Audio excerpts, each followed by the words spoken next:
When adding or subtracting fractions, it is necessary for the denominator to be the same for all fractions being added or subtracted. If they are not the same, it is necessary to find a common denominator. Ideally, it should be the smallest number that is common to both, also known as the least common denominator. If a common denominator is not the least common denominator, the answer will need additional simplifying. The easiest way to find a common denominator is to multiply each fraction's numerator and denominator by the other fraction's denominator, though this will not always be the least common denominator.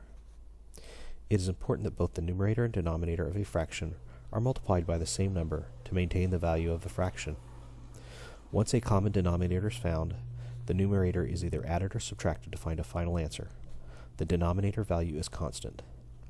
After calculating the result, make sure the answer is in its simplest form. In this example, the least common denominator is 64. To add these fractions, each fraction must be multiplied to make the denominator 64. To change 3 halves, it must be multiplied by 32 30-seconds.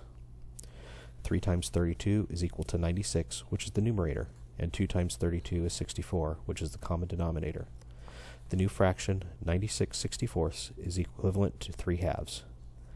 Performing the same steps on the other fractions gives us 8/64 for 1/8 and 4/64 for 1/16. Our new addition problem is 96/64 plus 8/64 plus 4/64 plus 5/64. By adding the numerators, we get a result of 113/64. This is an improper fraction, which must be reduced. 113 is divided by 64. This gives a result of 1 with 49 left over. Since 49 and 64 do not have a common divisor, the result is 1 and 49/64. Subtraction is accomplished in the same manner, except the numerators are subtracted instead of added.